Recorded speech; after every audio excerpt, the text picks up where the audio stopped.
Love जिहाद पर जारी बहस के बीच उत्तर प्रदेश की योगी आदित्यनाथ सरकार ने धर्म परिवर्तन से जुड़ा अध्यादेश पारित कर दिया है।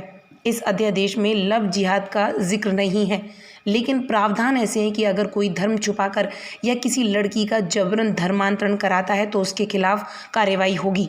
उत्तर प्रदेश की योगी कैबिनेट ने उत्तर प्रदेश विधि विरुद्ध धर्म संपरिवर्तन प्रतिषेध अध्यादेश 2020 पारित कर दिया है। इस अध्यादेश के कानून का रूप लेने के बाद गैर कानूनी धर्म परिवर्तन के साथ साथ कथित लव जिहाद पर भी रोक लग जाएगी। ये अध्यादेश मुख्य रूप से धर्म परिवर्तन से जुड़ा है। अगर कोई भी किसी भी व्यक्ति का जबरन या लालच देकर धर्म परिवर्तन कराता है तो सज़ा उसे मिलेगी। अगर सिर्फ शादी के लिए धर्म परिवर्तन कराया जाएगा तो शादी कैंसिल कर दी जाएगी। इस अध्यादेश को जरूर लव जिहाद के खिलाफ कार्रवाई के तौर पर देखा जा रहा है, लेकिन अध्यादेश के प्रारूप में ऐसे शब्द का इस्तेमाल नहीं है, न ही किसी धर्म विशेष की बात अध्यादेश में की गई है। यानी ये अध्यादेश धर्म परिवर्तन से जुड़े हर मामले में लागू होगा, चाहे वो किसी भी धर्म से जुड़ा मामला हो। अध्यादेश में कहा गया है कि ऐसे धर्म परिवर्तन को अपराध माना जाएगा जो झूठ, जोर जबरदस्ती, लालच या दूसरे किसी गलत तरीके से किया गया हो या शादी के लिए धर्म परिवर्तन किया गया हो। ऐसा धर्म परिवर्तन गुनाह माना जाएगा और इसे कानून के तहत सजा दी जाएगी। अध्यादेश में यह भी कहा गया है कि अगर कोई संगठन सामूहिक तौर पर धर्म परिवर्तन कराता है तो भी यह अपराध माना जाएगा। ऐसे मामलों में संबंधित संगठन का रजिस्ट्रेशन रद्द किया जाएगा और साथ ही कठोर कार्रवाई की जाएगी। अगर कोई ये कहता है कि जबरन या लालच देकर या शादी की वजह से धर्म परिवर्तन नहीं कराया गया है तो ऐसे मामलों में धर्म परिवर्तन कराने वाले व्यक्ति और धर्म परिवर्तन करने वाले व्यक्ति को सबूत पेश करने होंगे।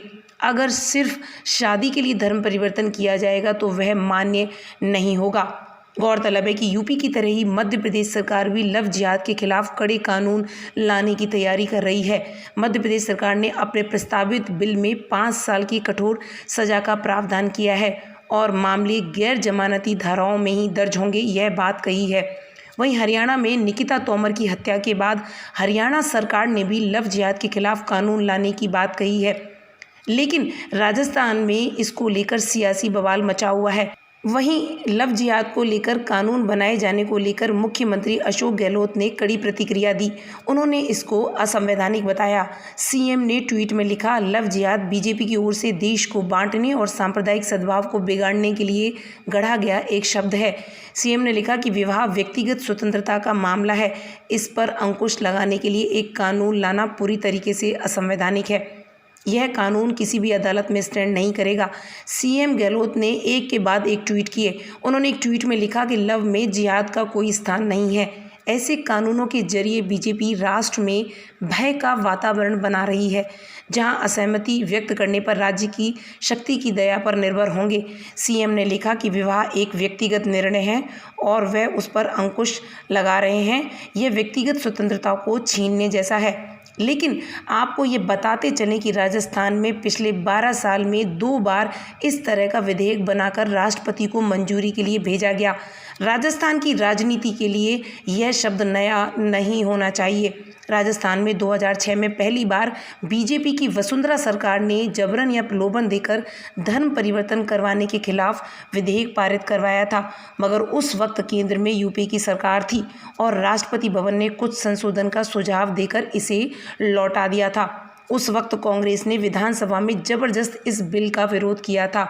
उस वक्त राज्यपाल प्रतिभा पाटिल थी, मगर दोबारा बीजेपी ने विधानसभा में 2008 में कांग्रेस के भारी विरोध के बावजूद राजस्थान धर्म स्वतंत्रता विधेयक पारित कर राज्यपाल को भेजा, मगर राज्यपाल एस.के. सिंह ने इस पर हस्ताक्षर करने से मना कर दिया था।